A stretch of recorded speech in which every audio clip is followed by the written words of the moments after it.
Hello! Today we are diving back into Final Fantasy XVI with a look at the eerie and excellently designed villain of Ultima. Now, jumping right in, Ultima is a pretty interesting approach to a Final Fantasy villain, which in some respects follows the story beats and tropes that we've seen throughout the series, right down to the very name, Ultima, which is a recurring magic and term, but in other ways Ultima departed from these trends too, to become what I'd suggest is quite an anomaly within the series, and one that perhaps divided some players, but overall I thought was quite an effective foil for Clive and Co.'s journey, and elevated Final Fantasy XVI out of these known human struggles and into one that was more about the plight of humanity itself surviving this villainous otherworldly being.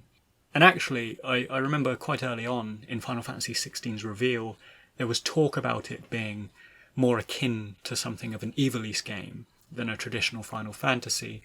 and in the respect of Ultima, influencing and later replacing human villains and human struggles, this does chime with what Final Fantasy Tactics did with these Lucavi demons that appear late on in the game, influencing and then later subsuming all of these worldly problems among dukes and kings and the corrupted humans of that world. So, kicking off with the narrative structure of Final Fantasy XVI with regards to its central villain, I quite liked the gradual reveal and the staggered pacing of Ultima's appearances through the game.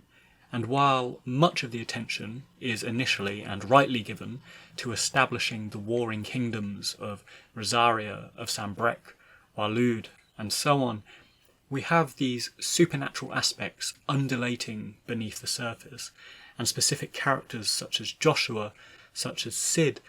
consistently hint that there is something more threatening at hand than what it initially seems. So,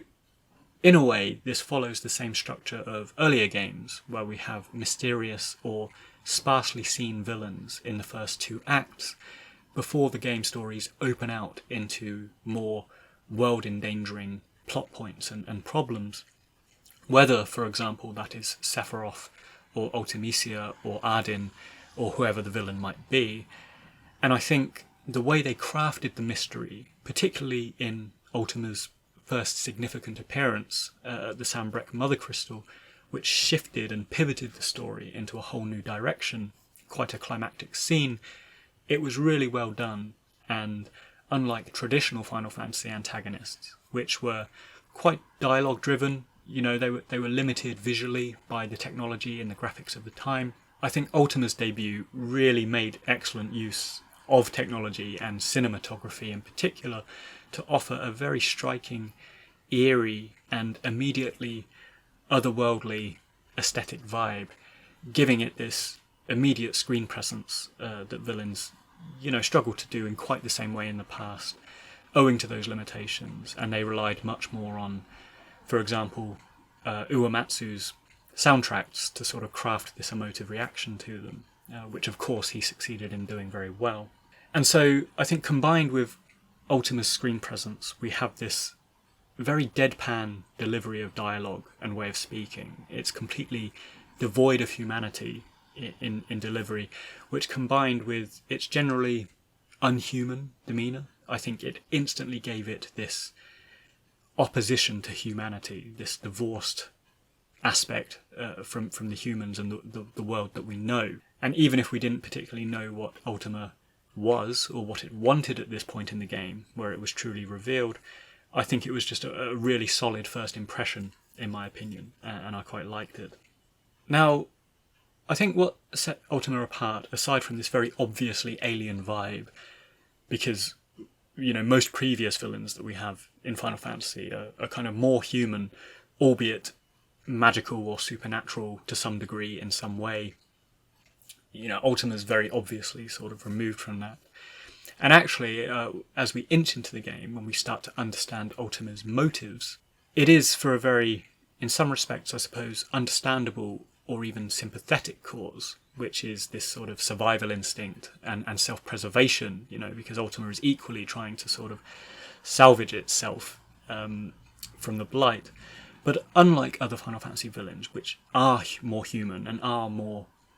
humane, and many of them have a sort of sympathetic angle to some degree, whether that's Sephiroth or Kuja or Seymour being prime examples. Ultima is completely divorced from this and completely removed from any redemptive or emotive or indeed quantifiably human qualities, and actually displays a complete incomprehension, if not hubris, over the affairs of the world and over the plight of human beings, and indeed dominance and icons, which Ultima created.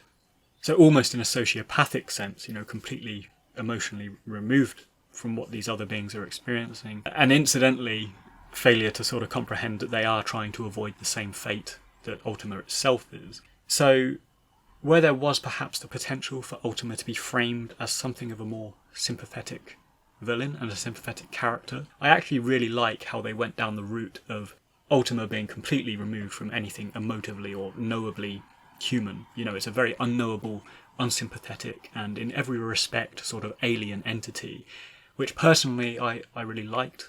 And there is this prevailing eeriness about Ultima that stems through everything from its aesthetic appearance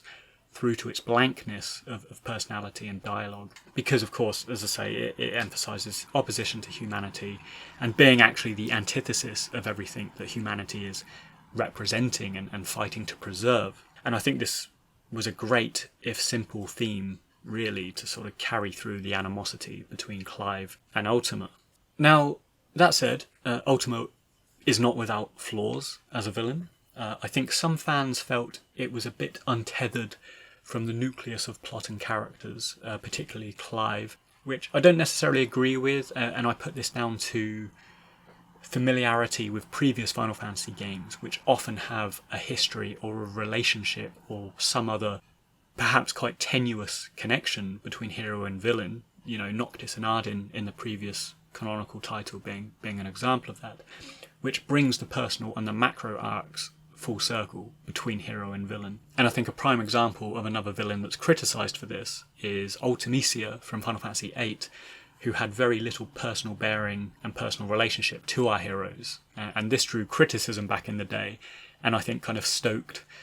the Renoa Ultimisia theory to try and sort of loop that in and make sense of it.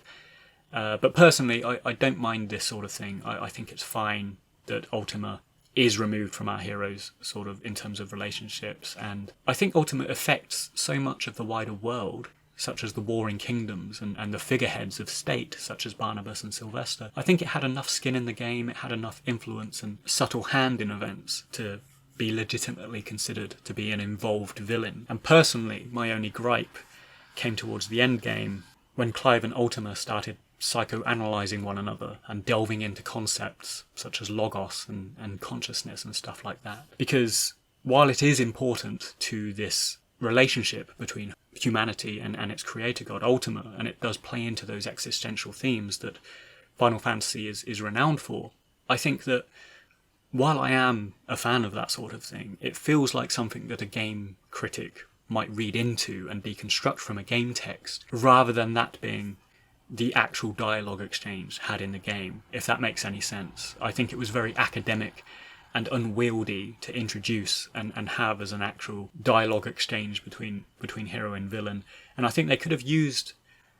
elicited the same sentiments and these same existential things about self-preservation, self-consciousness and autonomy over this perceived creator god and that sort of thing, and they could have done this in a much simpler way, at a higher level,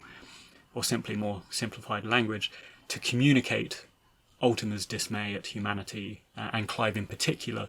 achieving this level of self-awareness that it hadn't anticipated when it created them, and vice versa, Clive representing humanity in this sort of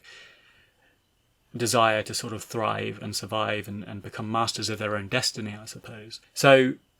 in principle, those themes were great, but I don't think the delivery in terms of dialogue was a high point of the story. And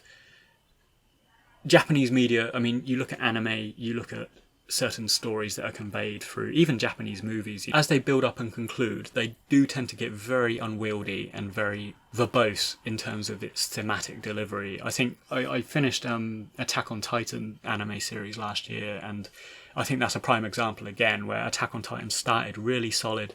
very tight in this localized sort of story. And then towards the end, while I did like it, as I say, in its thematic delivery, it became quite unwieldy and insane. And I think, again, that's part and parcel of a lot of Japanese pop culture, and sort of media, whether that's anime or video games. And Final Fantasy has always been part and parcel of that. Now, finally, just to summarise this overview, to comment on Ultima as a final boss, I really enjoyed the final boss fights. I thought it concluded brilliantly. And weirdly, I found that while most Final Fantasy villains become more alien-looking as we go through the progressive stages of the boss fight forms, Ultima actually becomes more human-looking, which was just an amusing inverse of tradition that I picked up on while I was playing it. But ultimately, I thought it was a solid finish to the game, and the entire eerie, humanity-consuming vibe that Ultima gave off, I thought was a unique take and an unexpected reprieve from the villains that we'd seen in the past.